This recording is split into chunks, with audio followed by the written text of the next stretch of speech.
Suffered with anxiety for 40 years. Sometimes really struggled. Missed many social events with family and friends. With not being able to cope with what I'm going into.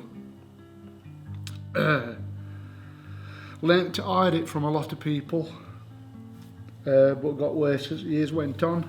When I became pregnant, I was really, I don't know, just very confused about how I felt about everything. I was very anxious throughout quite a lot of my pregnancy, and went in for my elective caesarean, and it all went really well. They presented me with this purple screaming gerbil, and immediately I thought, oh wow, you know, everything I was worried about, I don't know why I was so concerned, you know.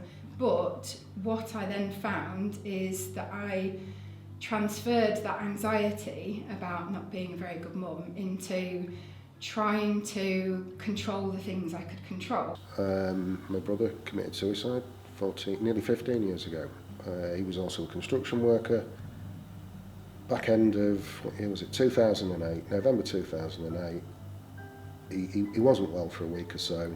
He was put on some medication. 5 or 6 days later he was dead. He'd got 3 kids under 5. Your world's just turned upside down. In a period of three weeks, a number of years ago, I got engaged, I got promoted at work, and my mum died. So 2 really amazing things that happened, and then something really, really very sad and really, really unexpected. And in the mix of all of that, I just tried to carry on regardless. I think as a child, I've always been someone who was naturally quite worried, you know, and it tended to be worried about what other people thought and other people's expectations around me. When I was 21, and my parents had divorced a couple of years previously, which was quite traumatic, and I was at university, I was doing my finals, I'd put myself under a lot of pressure.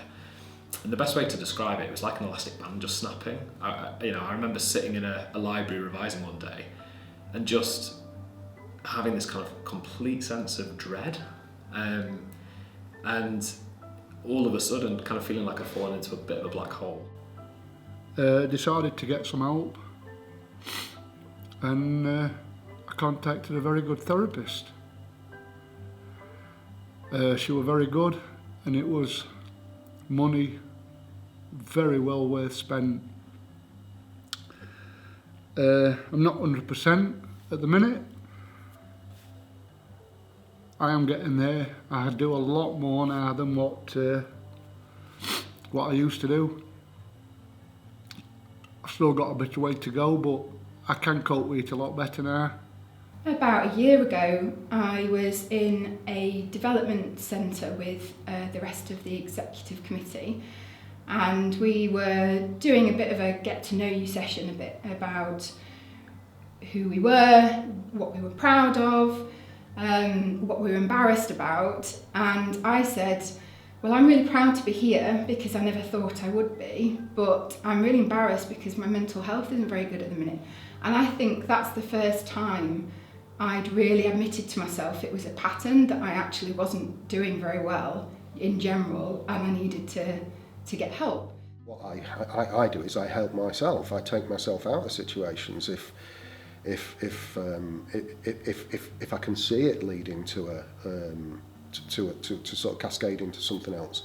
And you learn to manage your work-life balance, that sort of thing. It's taught me that, but it has certainly focused me on other people, whether they work for me, with me, external to the business, that we're putting too much pressure on. It just heightens your awareness of it. I ended up taking some time off work.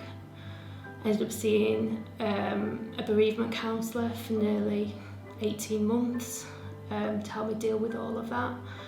And, positive side of it is, you know, that I feel I can really advocate now for using, you know, talking therapies, speaking to people, doing what you ought to be doing, because I wish somebody had taken me to one side and said to me, you know, it's okay. It's really okay. What you're experiencing is really, really natural. You're going through a massive, massive change in so many aspects of your life. And, you know, it's okay to not be able to cope with it all. You don't have to be everything to everybody. The thing for me that was life-changing was having counselling. So I had cognitive behavioural therapy.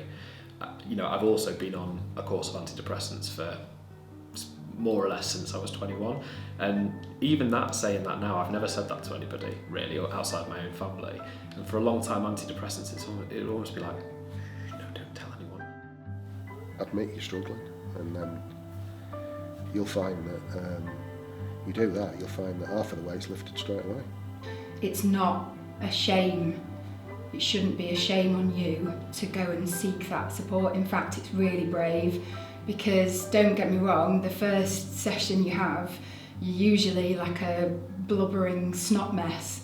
You know, you're just constant draining, weeping, but from that point on, you feel like you've really understood yourself, what the problem is, where it's coming from, and from there you can build on what it is that you can do about it, which is obviously where you want to get to. You are absolutely not on your own, and there will be nothing that you are experiencing that someone can't offer you some kind of support with.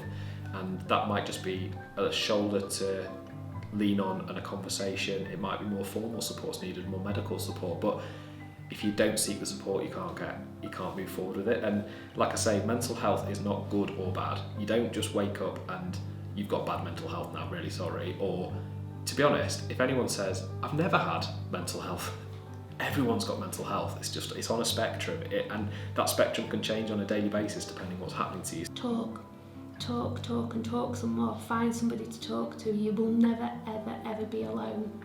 There's always somebody that will listen to you, whether that's your work colleague, your boss, me, anybody. Just talk to people, because, you know, there'll be a problem shared, problem halved, so to say. But even if it's not, they'll be able to point you in the right direction where you could get support. Don't do what I did and struggle for years and try and hide it. Talk to people, because talking to people doesn't make you weak, it makes you better.